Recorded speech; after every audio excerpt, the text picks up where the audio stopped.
My sister and I endured horrific starvation camps set up by our own mother, only to later discover that our supposedly kind uncle was secretly funding her abusive actions all along. So we finally escaped and exposed the dark truth behind their twisted betrayal. This summer was supposed to be a total nightmare. My mom called it fat camp, but believe me, it was nothing like the brochures. Her idea of a summer getaway for me and my sister Kate was dropping us off at our Uncle Harvey's farm to work 10 hours a day in weighted jackets, with just one loaf of bread between us. It was pure torture, a twisted punishment from a woman too cheap to pay for a real camp. But in this living hell, there was a small, quiet sliver of hope. My mom was so forgetful that she'd sometimes leave us alone at the farm for the entire day. She'd forget to check on our progress, so I always gave my sister, Kate, my food and let her hide in the shade of the barn. She'd play with the chickens, and I would try to work twice as hard so our mom wouldn't get mad at us for being lazy. It sounds crazy now, but for so long, this was just our normal. We weren't even fat. I'm pretty sure we were grossly underweight.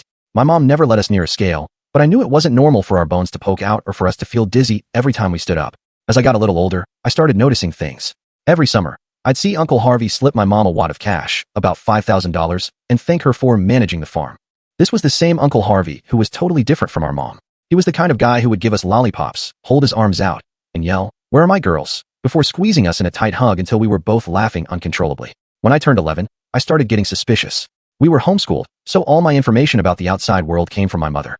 She filled our heads with so many lies, telling us the real world was this scary place where everyone was perfect and would unalive us if we ever tried to talk to them. Looking back, our relationship with her was a lot like Stockholm Syndrome. The constant hunger meant she had total control, but I always tried to take the blame for anything so Kate wouldn't get hurt. She wasn't just my sister anymore. She was my daughter, and seeing her in pain was worse than any pain I could ever feel myself. Most of the time, it worked. When I was 16 and Kate was 13, things got even worse. I honestly thought only one of. Full story video added in below.